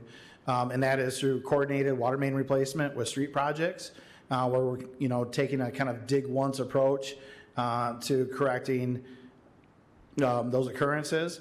We also have water main lining. So we had a very successful project in Millwood. Actually, it was an award-winning project. We received an American Public Works Association Project of the Year award for that pipelining project in Millwood. And what that does is it kind of builds a structural pipe within the pipe that protects, from an aesthetic standpoint, the end user from all that rust inside the pipe. But it also protects the system in that it creates a new structural pipe inside that pipe. And in addition to that, the commission tonight, in your consent agenda packet, you had another project for water main lining in the Knollwood area. If you see on the map there, that's a hot spot of red just south of Arcadia, kind of south of West Michigan there. So we're using this as kind of a compass to guide us where that work needs to occur based on the most need. And then, kind of compiling or coupling those project needs with other projects that we're doing in the area to try to get an optimized or the best bang for the buck for the investment. In your expert opinion, can you describe kind of what a future looks like in this map if we were to if there were to be inaction or no investment at this point? Yeah, certainly. So for that, I'm going to have to reference this map too. So this chart, this is a bar chart, and this shows water main breaks per year. You can see that it kind of oscillates up and down, but on average, it's around 100 water main breaks per year. And, it's been that way for about 20 years. If you look at the stat from 2002 through 2005, it's rather static. That was because we had one data point over several years, and then we divided that out. So it kind of gives a illustration that it was exactly the same every year. That was not the case. When you apply some analytics to this data set, it does tell us that our water main break frequency is increasing year over year. So it looks like we are getting more water main breaks every year. And if you take that in comparison to this map in front of you, kind of backing up, the bar chart is the number of main breaks we experience and those associated trends. The graph or the image of the map is kind of the geospatial image of where those main breaks are occurring. And so that we see if we were to take a do-nothing approach, there's certainly some consequences that we'd want to talk about. And we've got that, I thought, detailed in the slide here, but perhaps not. Anyway, just to summarize it, so when a main break does occur, there's an immediate disruption to family members, citizens, businesses, folks that are associated with that main. Anybody that is on that main break section will experience a precautionary boil water advisory for 3 days. And so as a household, That means that before you cook, before you drink water, before you use that water for any kind of ingestion, we're recommending that you first bring that water to a boil. That is a very cumbersome burden for a family, especially a family that has an infant or small kids. You're trying to get folks, to dinner and then get folks to bed. We're talking about taking water, boiling it, cooling it, and then giving it back to the kids so they can brush their teeth. That is extremely impactful. Not to mention the traffic impacts that occur when we pave a brand new road, such as Portage Road, and then we have a main break, and then we open cut excavation, the whole thing. And so there's, certainly the impacts for us, our families. There's also those traffic impacts as well. In terms of operations, the business model, within public services, we can handle about 3 to 4 main breaks per day right now with our current staff. And that's the frequency they will come in during the wintertime. We can only ever handle 1 catastrophic main break at a time. That's where the pipe has absolute catastrophic failure, blows apart, heaves the whole roadway up, shifts the roadway. Those are catastrophic. Those require all hands on deck for usually a week or more to get the pipe back together, to get the roadway back together, and respond to that. If that water main frequency occurrence were to really increase, to go up to where we are experiencing more than 3 to 4 main breaks per day, 6 or 7 or 8 main breaks per day, it would get to the point where our staff couldn't handle it. We would have to start to tell people that, I'm sorry, we understand that there was a main break. We're currently working on these main breaks. We'll respond based on the number of main breaks we receive. That is not a position that we would like to go to. And that could be very, very frustrating for our system and system reliability as well. There was a slide as well. It's the capital investment slide that you shared with us before. And you go back to 2015. Remember at one point when we were meeting for coffee, you described to me that in 2015 it was basically our network that serves basically like 250,000 people. The spending was equivalent to what a community the size of 7,000 to 10,000 people was spending in that given year. Can you describe, what kind of impact that level of investment has long term, and then, what people are seeing on that graph in preceding or in the post years after that low level? Yeah, certainly. So, this graphical illustration of utility investment, it kind of tells a story. If you will. And so it's speaking to a number of events that have happened around and after 2015 in Michigan that are extremely impactful and important for us in Kalamazoo.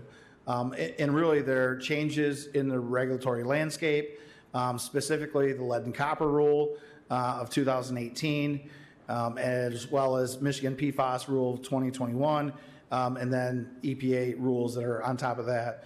Our wastewater permit at the treatment plant has also been increased or heightened in terms of the discharge limitations that we have been ratcheted back. So we have a tougher effluent limitation now at the wastewater plant. So it's tougher for us to meet those limits and those standards that we've got to invest more in the process to meet permit. And, essentially the same thing is happening in water. Now, when we talk about the lead and copper rule, certainly the most obvious thing for us is lead service line replacement. But there's also a number of other projects that are related to that, including the optimized corrosion control program. And there's a number of just daily operation procedures and things that have to happen. In terms of our laboratory analysis, we're now analyzing over 15,000 samples a year to make sure that the system is constantly operated within optimized water quality parameters. Looking back at some of these investments we're talking about, like water main replacement, we really started that work after focusing on some asset management strategies and principles. Again, a new program required by EGLE. Our first year to submit an asset management plan for water, was 2016, January 2016. And we were required at that time to look at optimizing asset management strategies across all platforms. And so that really kind of pulled us to the table to look at how many miles of water main do we have? How many miles of water main do we have that's older than 100 years old? How many miles of water main do we have that was constructed kind of during the World War II to post-war period where we saw wall thickness decrease and corrosion rates increase in pipe just because of the changes in metallurgy within pipe sections. So we started that following year in 2016 and 17, introducing pipe replacement projects with our street projects. If you look at our annual pipeline replacement, we're below 10 miles a year. We're probably in the neighborhood of 3 to 10. It changes based on what projects we're doing. So we'll cut it in the middle and say we're about 5 miles per year of replacement. We have right now outstanding over 300 miles of water main that are over 100 years old in our system. And so to replace that is a pace we're not at yet, but we're starting to do that work. And so if you look at some of the strategies and work plans that we've developed in response to the asset management plan requirements, in response to lead and copper rule, in response to PFAS changes in rules and regulations, and in response to level of service demands from our community, you can see that there is a major shift and change in that capital investment strategy from where we were back in 2015. We talked about this in a previous meeting, but not everybody tunes in every meeting. I'll just share this again. So there was this article that was talking about how bad is the cost of living squeeze for most Americans, and it was talking about how most American households, it's costing about $119 for what would have cost $100 pre-pandemic. And so they list off a couple things that have had increased costs. So things that we encounter in our households: natural gas up 29%, car insurance up 33%, electricity up 25%, groceries up 25%, rent up 20%. There's hardly a person globally that isn't feeling that squeeze, and certainly people in our own backyard who are facing that squeeze. And that makes this decision even harder to make these rate increases because we hear from the people this is adversely impacting. But you turn over and you recognize the fact that this is a largely enterprise fund where we pay what we pay for is what we get. There's not someone profiting on our water bill. The money we pay on these rates is the money that we see in this asset that belongs to all of us. It is a community asset. But just to list off some of the inflationary pressures that our public services team has faced in that same period: cast iron water main up 250% increased costs. Sludge removal, so when the waste gets loaded up on trucks and carted away, it was costing us $4.5 million in 2020. It's costing us $13 million in the next fiscal year. That's a 325% increase in how much we're paying to remove the sludge. In chemicals, we were paying $2 million. Now we're roughly paying about $5 million in terms of treating chemicals. Those are some of the costs that we're facing, and that cost has to be paid for some way. And that doesn't even take into account the compliance, the regulatory demands, the increased staff to make sure that our water remains safe and is tested at all those thousands of levels. I just was wondering if you want to just speak a little bit to that as well. No, those are all great points. I mean, the inputs that we put in have to be covered. And so we've got kind of a trend in front of you here in the slide deck. This is the Producers Price Index, and this is for chemical producers and allied manufacturing, which is something that the wastewater treatment plant would fall under. We take and buy large quantities of goods and services on the market, and then we produce a final treated effluent into the river. And so, we're not necessarily at the grocery store buying products to make the water and wastewater plants run. We're out buying, gas and fuel and electricity and ferric chloride and sodium hexametaphosphate and all these other chemicals, liquid blended phosphate, you know, the list goes on. And those cost increases are, you know, something that are very significant. And there, again, as a utility, there's no other funding source. There's the rate base, and that's it.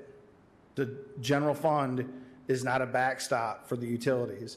This is a regional system. In water, we serve over 192,000 customers. The city of Kalamazoo population is about 75,000 people. This is a regional system and is operated as a regional utility. No different than a gas utility, no different than electric utility. And then just lastly, you know, look at that graph of how much investment is happening. There's significant amounts that are coming in from state and federal grants that are these one-time opportunities to invest in our infrastructure that otherwise in future years we're going to have to pay for out of our own pocket, basically, which means greater rate increases down the road, right? So could you speak about kind of this window of opportunity and why that's so critically important right now that we try to find all these opportunities for grants and then find opportunities to match those grants to make that work possible? Certainly, it's the last slide on the deck, but I'm going to cheat and go to this one. So, you know, from a very positive perspective, we've brought in over $28 million of competitive funding in 23 and 24, and that's on the last slide deck. Is the last slide of the deck. That was done in part by a lot of, you know, tremendous work by engineering staff. You know, I'm going to lift up Anna Crandall as our assistant city engineer. She's done a tremendous job to, you know, keep the ball rolling with our drinking water revolving loan fund and really, you know, really better breadwinner for the city in terms of bringing dollars back home for us. Those dollars are not free, so to speak. They do have strings attached, and that's the match. And so every one of those projects has match amounts that are, you know, roughly equal to half the project in terms of broad sense. Now, in terms of being able to execute a specific city goal, this is just a wonderful opportunity. Never in my, I've done this 21 years, understand that's a sliver in time compared to our traffic engineer who's been at the helm for 53 years. So that's my goal someday, to be able to stand in front of you and tell you that. But for now, I'll just have to settle for 21 years. But I've never seen this amount of dollars being up for grabs. And there are communities right now in Michigan who are standing on the sidelines and that are not participating. They're standing on the sidelines for a number of reasons. Some of those include they're still in denial that they have to fund lead service line replacements. They're still in denial that they have to fund their utility. They're still in denial that PFAS exists in Michigan, and they're still in denial that the lead and copper rule is here to stay. And oh, by the way, EPA just announced that they're going to create a new lead and copper rule that's more strict than Michigan. So you take this all into account, and you understand that we're at a wonderful opportunity now to invest in our system. This type of investment hasn't occurred in Kalamazoo since the 30s, when the city participated largely in Works Progress Act funding. And a major portion of this water system, in fact, the Edgemoor Tower, Station 6, and nearly 150 miles of water main were built specifically, were funded and built by Works Progress Act directly. And so, you know, we're kind of on that next cusp in investment. And this is, again, a wonderful opportunity to take those commission goals and, you know, to knock it out of the park. 800 lead service line replacements, that is a city commission goal. That has a face value of $8 million. So we're able to bring projects home to you. And if you look at our program for state grants and principal forgiveness, we're essentially doubling that. So it's our plan to do $16 million of work to not only meet your goal, but to double your goal. And we need to do that so that we can get this work done, so that we can get this lead out of here, get it out of our neighborhoods. Remember, there's no, you know, safe level of lead. There's no number we're reaching for other than 0. 0 is a safe level for lead. Thank you. Thank you, Commissioner Pradel. Anyone else? Commissioner Cooney. Thank you, Vice Mayor. So one thing is I hope you will speak to this gentleman back here before you leave tonight. Yeah. Okay. We are, even with these increases, we are still in the lower rung of what it costs in the state, aren't we? I could see we're much lower than Battle Creek, lower than Grand Rapids, lower than Ann Arbor, and I think statewide we're still in the bottom low realm, aren't we? Correct. Yeah, and I just advanced the slide deck. This isn't, this is just a snapshot. It shows some other Michigan utilities that are very well run, very well managed utilities. These are among the best in the state, and you can see where we stack up. This is 2024 cost for 150 gallons of water per day over a 1/4 period on a 1-inch meter. And so, there's all different meter sizes, all different, consumption, but that's why we set, this is what we're talking about. So you can compare apples to apples and get a comparison out of it. These systems, they're investing in infrastructure, as are we. We're doing that work now. And that's something that, as you do that work, there are costs to it. That being said, our costs aren't out of line across comparable Michigan utilities. Okay, so I got 3 kind of things that I'm holding on to here. One, this is necessary. This has to happen. We have to have an excellent water and wastewater system, and we need the money to do that. That's number 1. Number 2, there are people in our community who can't pay for this. They won't be able to pay for it. And so 3, the assistance is so important, and I commend you for sending out those cards, telling people, here's how you can get help. I think we have to keep on doing that and getting it to people so that they know that there is ways that we can get that assistance. Thank you, Commissioner Cooney.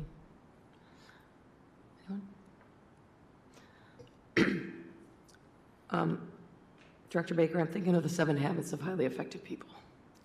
Number 1, be proactive.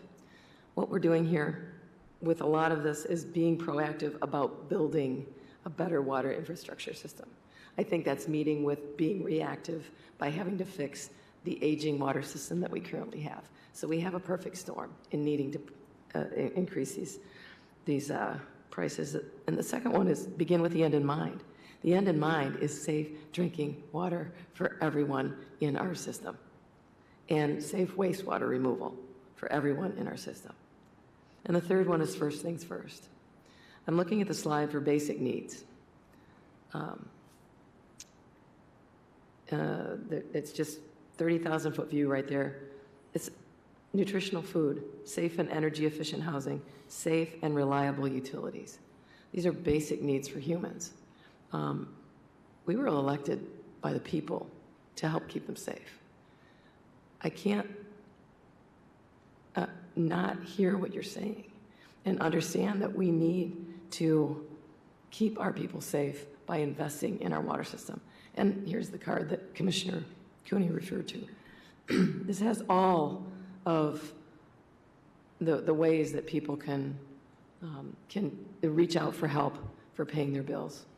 I appreciate you for taking so much time with us and putting this out there and educating us about why this is so necessary. Thank you. Are there any more questions? Seeing none, if there's anyone in the audience who would like to comment on this item, thank you, Director Baker. That's item H2. Please come to the podium, give us your name, and whether you live in the city. Each speaker will have 3 minutes for their comments. My name is Patricia, and I feel that the fellow made a lot of assertions, but if the basic information that is in his system is wrong, he could very easily get thousands of dollars recovered from people that are not paying. Our next door neighbor has lived there for over 20 years. Presumably has never paid for sewer. So that's like many thousands of dollars that has never been billed to them. And there has never been an audit during that time. That's all I'm asking is the basics. Thank you. Next, please.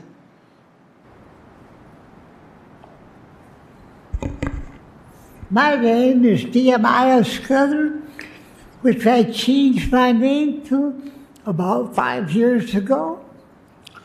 Basically, it reflects my belief that religion can still play a major role. If it's going to be helpful to people that need water, they need it without lead and without unpayable costs. That's the issue here. And I think that what possibility might be these water providing companies that bring into the home 5-gallon drums of water and a machine that dispenses it. I want to know if they would still have to pay taxes for other people's water or not. I suspect they would be at a 10, but they shouldn't have to. And there are solutions, but we're not seeing them. And the solutions put forth by the utilities company are not fair solutions. Thank you. Thank you. Any more comments? Seeing that there are no more comments, the recommended action is a motion to adopt the ordinance. Is there a motion? So moved. Moved by Commissioner Pradel. Support. Support by Commissioner Cooney. Is there any discussion? Commissioner Cooney. I just hope that Mr. Baker will check into and try to straighten out these problems that we're having in the system, because that is important.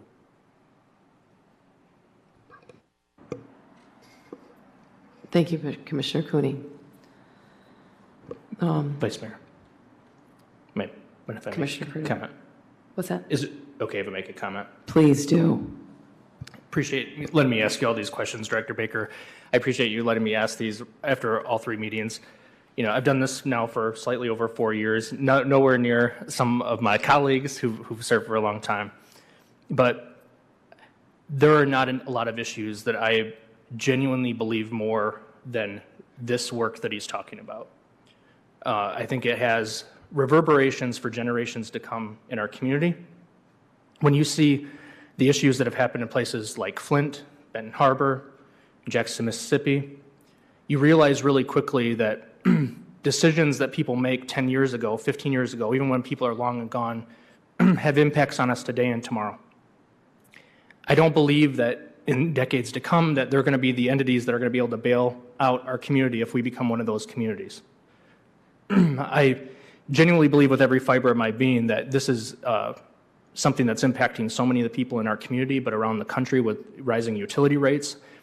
You know, I go for a walk almost every day with my kiddos, and there's a young family down the block who talked to me and said they were a couple months behind paying their bills and are really struggling with that. You know, I definitely want to make sure that people know that this commission hears those concerns and frustrations, and know that we would not let continuous rate increases happen without knowing that there was a plan in place to try to support people who are struggling to pay and make it work. And I applaud the administration, I applaud Director Baker for their work, both even before the affordability plan that went out and the postcards went out. They already had a partnership with Consumers Energy to go in and do home energy audits, which are still available, so they can test if there's like a leaky toilet, or check to see if there's any ways to create water efficiency. And I definitely would encourage people to call 311 to report issues, so they can hotspot and pinpoint maybe issues where we need to make improvements, like people have mentioned concerns about.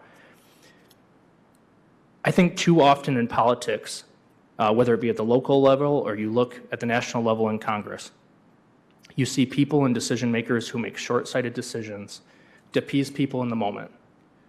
And I believe that's the easy thing to do.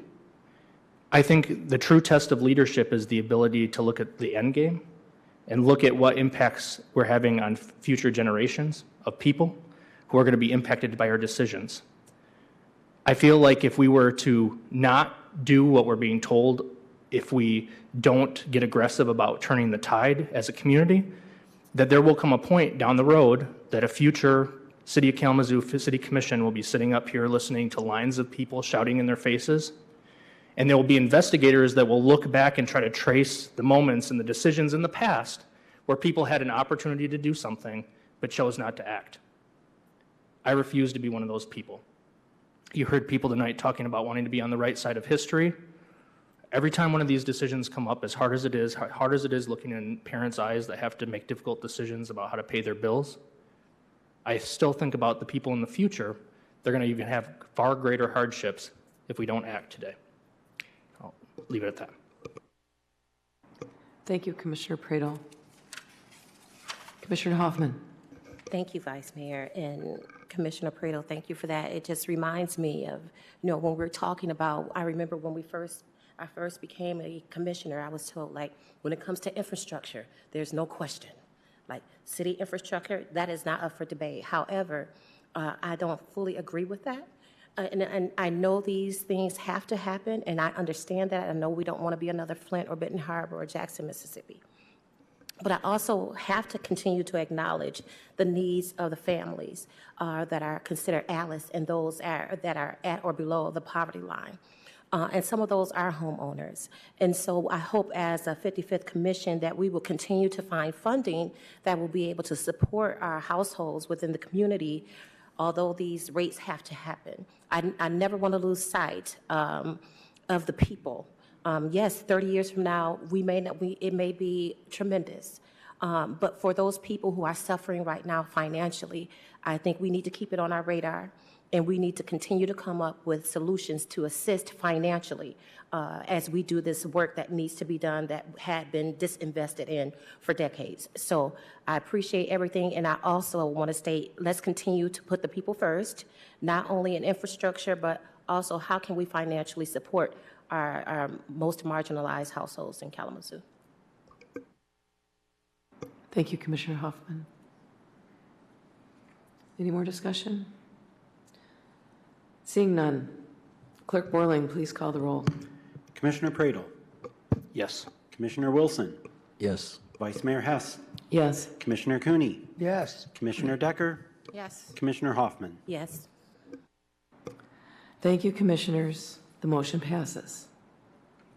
Next is item H3. City Manager Ritzma. Adoption of a resolution detailing the rates charged for wastewater as authorized by Chapter 28 of the Kalamazoo City Code. Thank you. I'm assuming the staff report was Director Baker's report. Are there any other questions on wastewater at this time for Director Baker?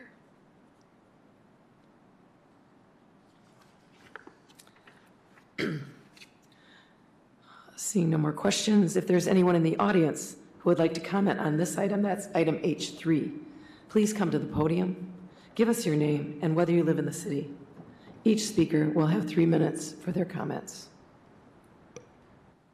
Again, my name's Jerry Hauser. I live in the Millwood here in the city, and all I want to say is that I understand rate increases.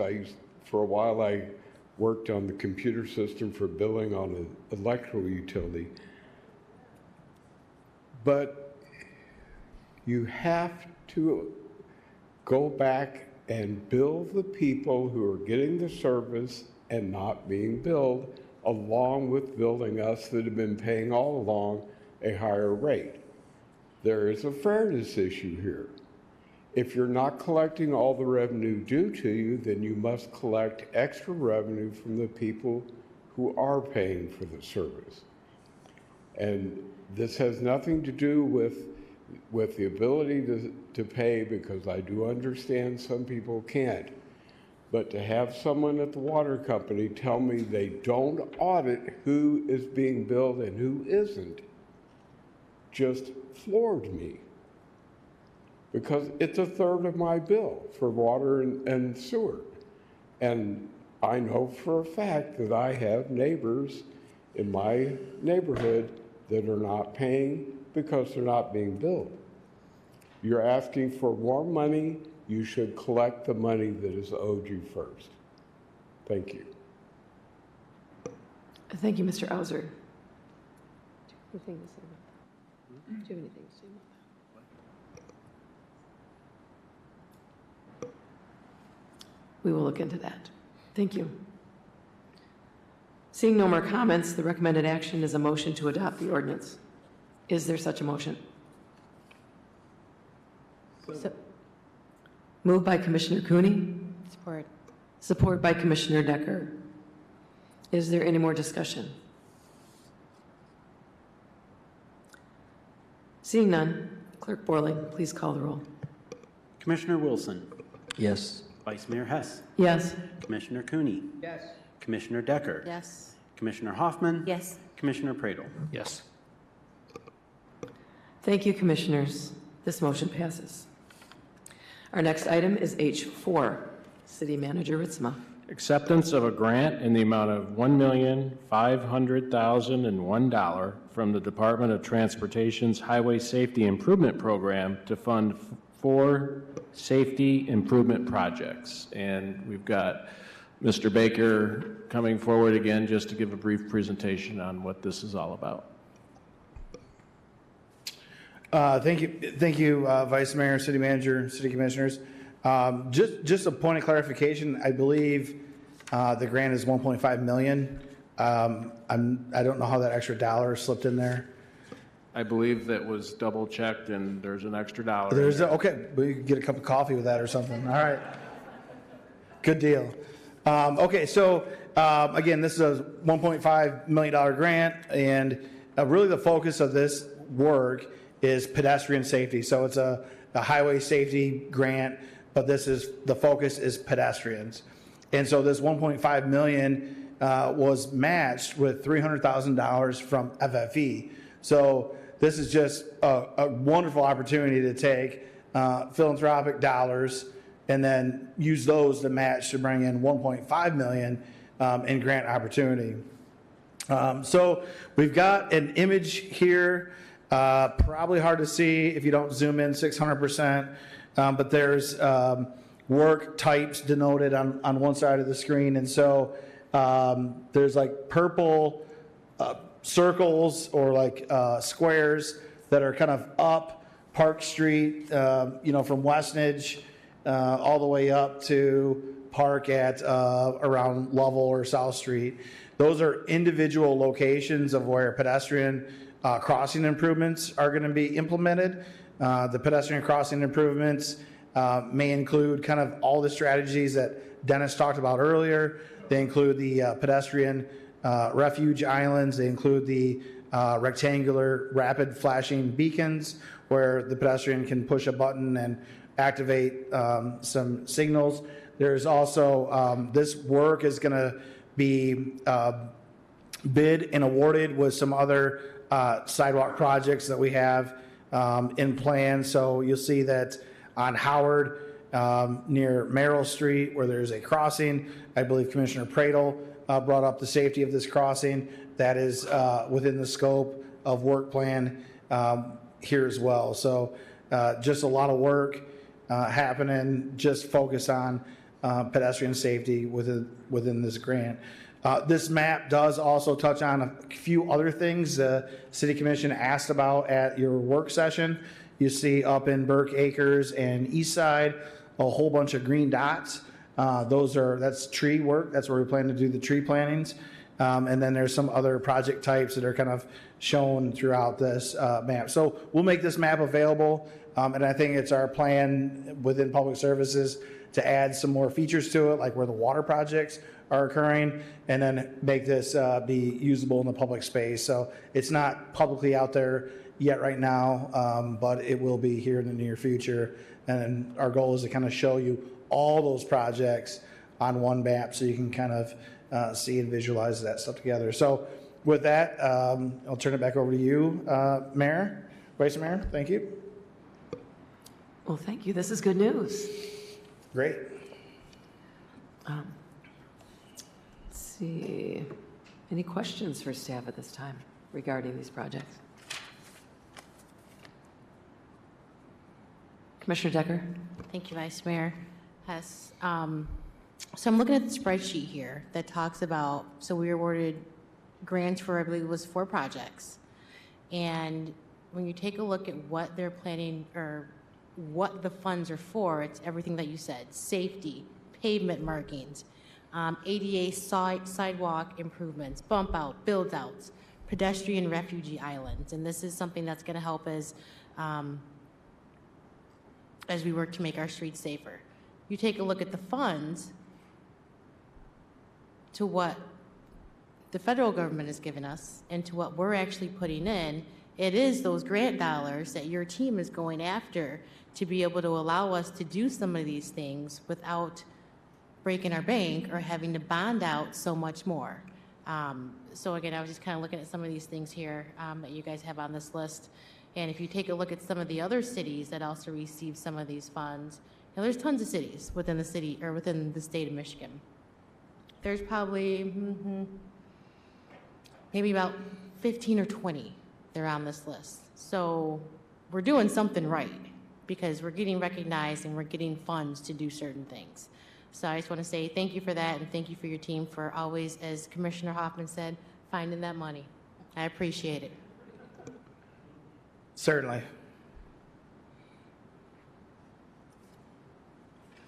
Commissioner Cooney. I think this is great, and I noticed that Washington School will be in one of the areas that you're talking about, but the one that you were talking about, Commissioner Pradel, is not included in this.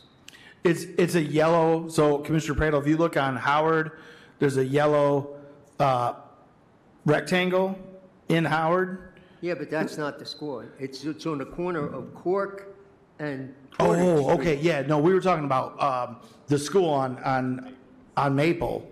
Yeah, I know that. There's a school there, yeah, but not this, okay, yeah, good point, yes. There's other schools, yeah. Commissioner Pradel was pointing Yeah. out that there's an elementary school on the corner of Cork and Portage, and that is a very dangerous crossing there.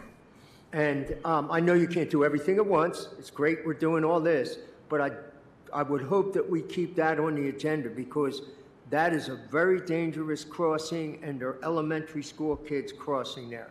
Yeah, most certainly, most certainly. So my apologies, Commissioner Pradel. I was referring to a section that you had brought up earlier for a school that's located between Howard and Maple, and that's right by Merrill. But that other one is certainly on our radar. There's more items certainly that are on our radar, and we continue to add items, which brings up another great point. Please continue. If you see, you observe, you hear from members in the community, if there's an intersection that is a challenge, certainly for pedestrian users, please bring that to our attention. We'll get that to our traffic engineering team, and it might appear on the next grant. So certainly we're not saying no to any projects. We're going to continue to design and look after and try to make some improvements. Commissioner Decker. Thank you, Vice Mayor Hess. I just wanted to add one more thing. As we move forward with doing our streets, when neighborhoods have their plans, they have more of a say not say more of a say, but they plan on what they want to have in certain sections. Do you want a roundabout? Do you want this? Do you want traffic calming at the schools? So this is just my plug for CPED and the community that if you do not have a neighborhood master plan, please reach out to Jay Slaby because she is the one that's going to get all of that done for you. And she is at the Community Planning and Economic Development, CPED. Good point. Thank you, Commissioner Decker. Anything else? Seeing there are no more comments, would anyone in the audience like to comment on this item H4? Please come to the podium, give us your name and whether you live in the city. Each speaker will have 3 minutes for comments. Seeing no comments, the recommended action is a motion to accept the grant. Is there a motion? So moved.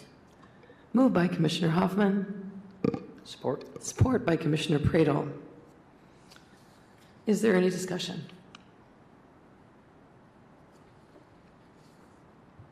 I think the only discussion is to say, great work, our team. Great work, team. Seeing no more discussion, Clerk Borling, please call the roll. Commissioner Cooney, Yes. Commissioner Decker, Yes. Commissioner Hoffman, Yes. Commissioner Pradel, Yes. Commissioner Wilson, Yes. Vice Mayor Hess. Yes. Thank you, Commissioners. The motion passes.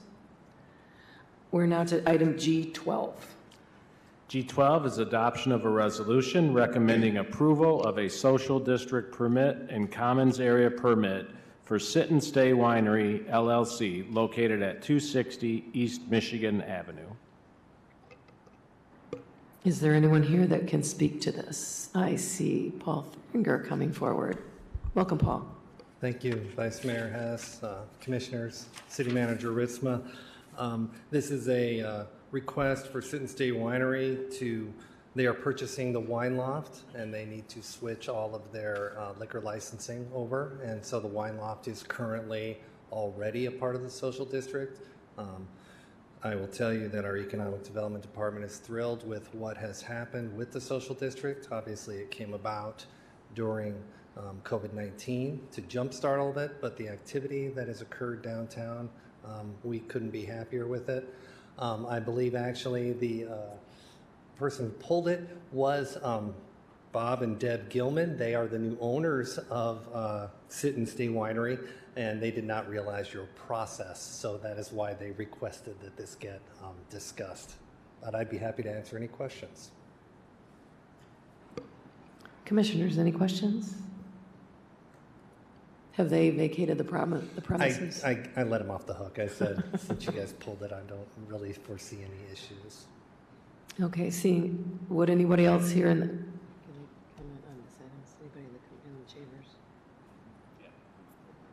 Okay. If there's anyone in the audience that would like to comment on this item, please come forward. Give your name and whether you live in the city. Mr. Messer, I know you do. You have 3 minutes for your comments. Good evening, Jeff Messer, city resident. So I have no problem with this permit for the downtown drinking district or refreshment area. However, my problem is that the city has unintentionally created a situation where people are being discriminated against and their alcohol choices based on the type of container they drink, where they bought it from. So in Bronson Park, you can go to one of these participating establishments and you can get a carry-out alcoholic beverage, and you can go sit on a bench in Bronson Park and drink it and be happy. But if someone else went to, say, a downtown gas station, they got a $1.50 tall boy and sat next to that person on a bench, they would be doing something illegal, and depending on how they're dressed, the police may decide to give them a misdemeanor criminal citation for that. So I understand that you're trying to give the downtown businesses special privileges that businesses outside of downtown don't have, but you've created a situation where certain classes of people, based on where they decide to purchase their liquor from, have the potential of being discriminated against official policy of the city. So the solution to this would be to say that we don't enforce the open intoxicant rule against anyone in the Central Commons refreshment area, or you could just outright repeal the city ordinance that prohibits the consumption of liquor outdoors in the city. Thank you. Thank you. Are there any other comments? Is there any discussion? Any commissioners? Commissioner Pradel. Sure. Mr. Messer, I appreciate you bringing that forward, or that thought, and you always bring some very thoughtful things forward to us to consider.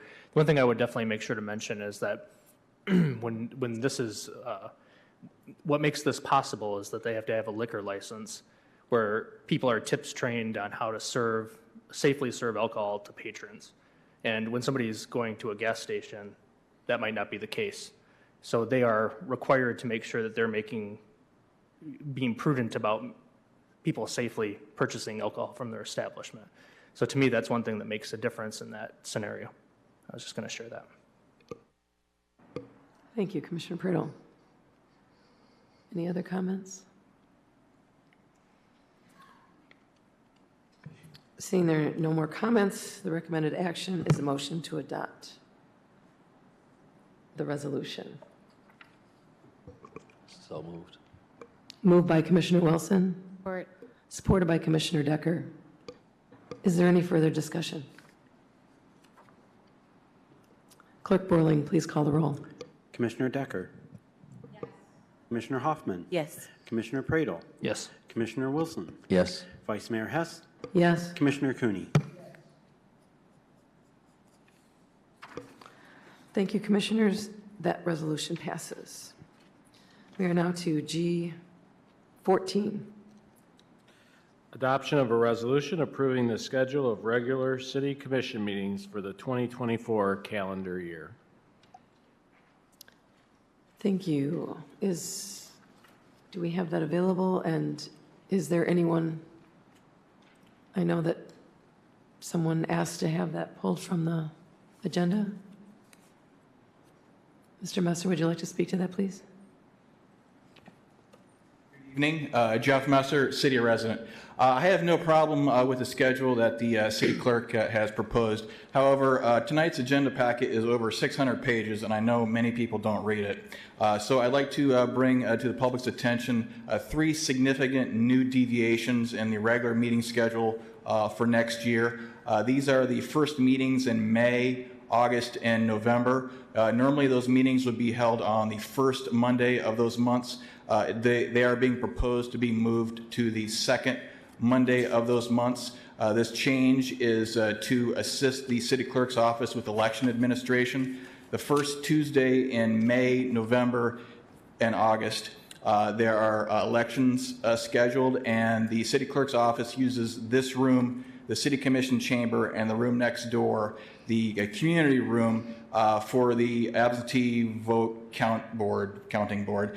And so by having this room and the room next door not in use on the day before the election, it assists the city clerk's office in setting up these rooms, and it helps them. And Scott's office is great, so anything we can do to assist him and the workload, that's great. So again, in May, August, and November, the meetings that would normally be held on the first Monday are being moved to the second Monday. And in the case of November, the second Monday apparently is Veterans Day. So the first meeting in November 2024 will be on the first Tuesday. 2 other things on the meeting schedule I want to call to the public's attention is the budget retreat in the middle of February. If you want to influence the 2025 City Commission city budget, please attend the budget meeting that's in the middle of February. I don't know the exact date. It's normally on a Saturday morning. 17th. Maybe the city... The 17th. Saturday, February 17th at some public location. I'm not sure where that is. It'll be announced soon. But if you want to influence the 2025 budget, come to that. Also, there is on there, and at the last City Commission meeting, there is one other deviation that was previously announced. The second meeting in January will not be held on the third Monday. It will be held on the fourth Monday. Thank you. Thank you, Mr. Messer. Do we all have that on our calendars? Any other comments on our calendar? Seeing none.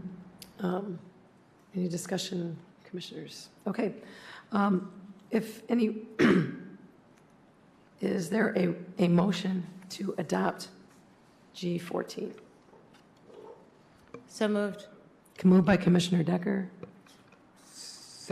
Support by Commissioner Cooney. Any further discussion? Seeing none, Clerk Borling, please call the roll. Commissioner Hoffman. Yes. Commissioner Pradel. Yes. Commissioner Wilson. Yes. Vice Mayor Hess. Yes. Commissioner Cooney. Commissioner Decker.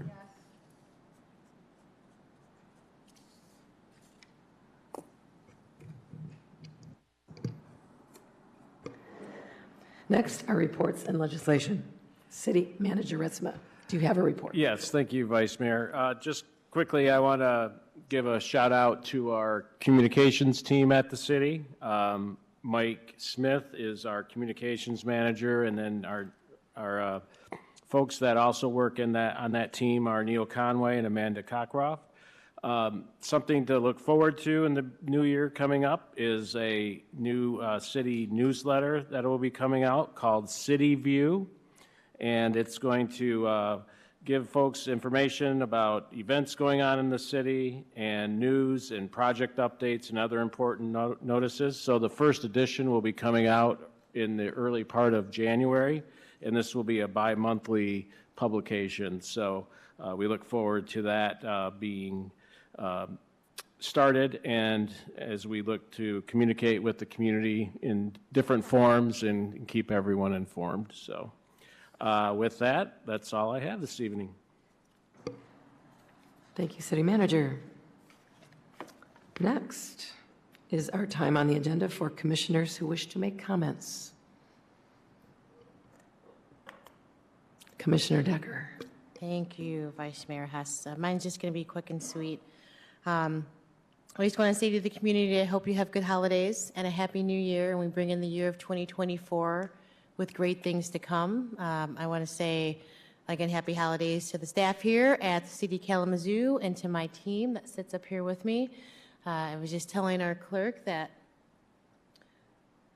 I enjoy being with you guys and that I would miss you. So, yeah, I just want to say that Happy New Year, and I'm excited to bring in the new year of 2024 with you guys. Thank you, Commissioner Decker. Commissioner Pradel. Cool. Echo your sentiments. Just want to wish everyone up here Merry Christmas, Happy New Year, whatever holiday everyone else out there celebrates as well. Thank you for tuning in with us and being a part of this process in the last year. I want to take a minute just to also recognize, we have 660 plus city staff members. A number of those people, whether it be the people who are going to be out there fixing the water mains when one bus unexpectedly, when the rest of us are warm and cozy inside celebrating the holidays, or our public safety team who are responding to a fire or an accident on an intersection. We just want to make sure to recognize you and thank you for the sacrifice you and your family are making to take care of our community this holiday season as well, not only this time of year, but all year round. So thank you. Thank you, Commissioner Pradel.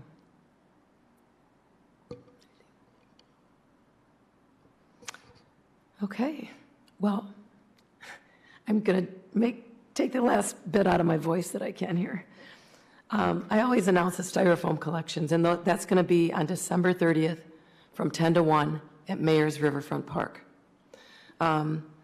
Please keep your holiday EPS foam and bring that fill up that semi there in Mayor's Riverfront Park.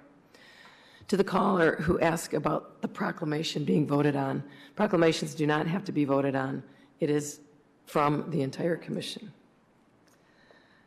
Last Friday, there was a celebration for the retirement of Miss Maddie Jordan Woods from the North Side Neighborhood Association. She spent 36 years making life better for the people of the North Side and therefore all of Kalamazoo. I will say this about Maddie. It is said that to be successful, you need to begin with the end in mind. If the end is measured by the amount of love in the room at your retirement party, then yours was a truly transformational tenure. From housing to food equity to education and racial equity, Maddie has been a champion for it all. She's not going far, but we certainly thank her from the city for putting her heart and soul into that work. This holiday season, and this year end, and next year's beginning, may you all know the peace, the hope, the joy, and the love that Maddie put into her career. And be sure to leave every event between now and your new year with love in the room. That said, because, and Mayor, this one is for you, I too love you, Kalamazoo. We're adjourned.